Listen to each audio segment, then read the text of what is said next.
closer to 2027, or the conversation focuses on 2027. Okay, granted, fine, we are not focusing on the main conversations, or the quality of conversation is a different one totally. But let's focus now on preparations for 2027. In the matter of 2 weeks, about 2 weeks or so, we're going to be having indications at least of the IEBC commissioners that we'll have. That will be a major step towards preparing for 2027. Bwana Makali Mulu, do you feel that probably that could give a proper indication of the kind of conversation we should have going forward? Because talking about the youth, which was the reason why Uhuru Kenyatta was criticized, the youth were very clear about the conversations they want to have. Last year, they came out and talked about the budget-making process, the finance bill. They were very clear. Yet the older generation appears to be all over the place in as far as what conversation we should be having. For these politicians to be able to attract the Gen Z vote, they need to be very clear about what they're talking about. Do you think that probably the IEBC coming into place, being reconstituted, will provide a gateway into those conversations? First of all, I don't think it was necessary to attack the former president. And I've seen some of my colleagues saying he was in office, he didn't do 1, 2, 3.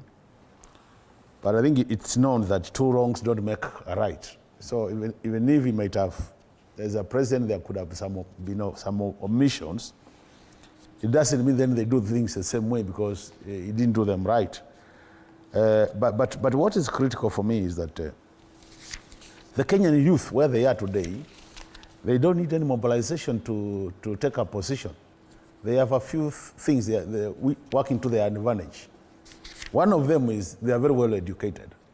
So they are able to do the independent research and get the facts right. The second one, they are all crying about unemployment. So they have a common bond that we have studied so well, we have no jobs. On the basis of that, it can easily be a unifying factor for them and do things the way they want to do. So to me, I think really, when you say the president, the former president is inciting them, that is not a statement of fact. And how I wish my colleagues would spend as much time as they are spending there to articulate what the Kenya Kwanza government is doing to solve the problems Kenyans are going through. But all said and done, I can see they were in a Thanksgiving ceremony. The last time I checked, we lost our colleague, Honorable Njendi, who was a former MP there.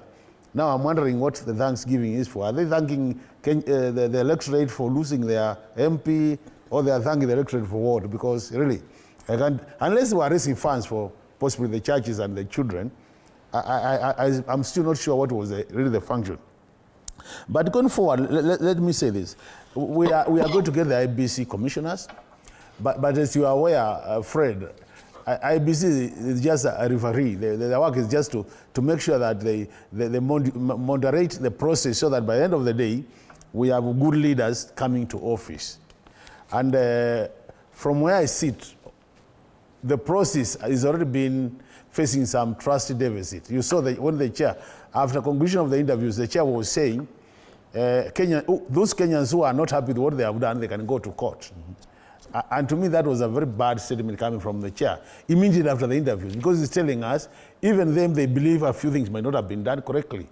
And we have said on this table, and my colleagues have said this, if there is anything the IEBC needs to guard as we move to the future, is a pointer to the fact that Kenyans can start mistrusting them again. Because if that happens, then it's likely to trigger a process which at the end of the day may put this country into problems. So we would want to be very guarded in terms of what the commissioners say, those who are in the vetting panel. After now we get the commissioners in office, I think even the commissioners themselves, they need to be very guarded on what they say, so that we are able to push this process to a logical conclusion where Kenyans will say our choice in terms of voting has been respected.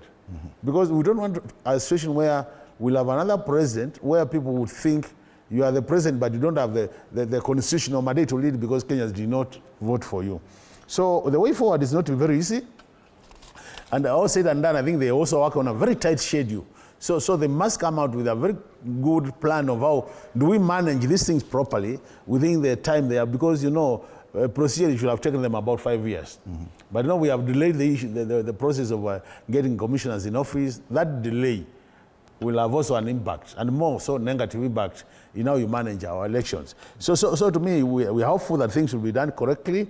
But really, the remaining years, even us who are politicians now in office, we need also to manage the way we address issues when we are talking to Kenyans. Waziri Kirwa, do you see the link between what we are seeing with the IEBC reconstitution process, the trust deficit that Bwana Makali Mulu has mentioned about the reconstitution process, and the possibility that that could create some lethargy from the youth who are very vocal last year, very clear about their issues, but are yet to register as voters?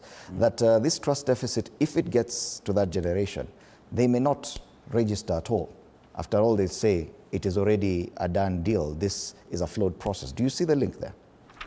Well, those who are trying to delay or manipulate the process in their own favor are mistaken, because I know for the first time, Kenyan youth are sufficiently annoyed with the current regime to the extent that when that window is opened about registration of voters, they'll move very fast and register as voters.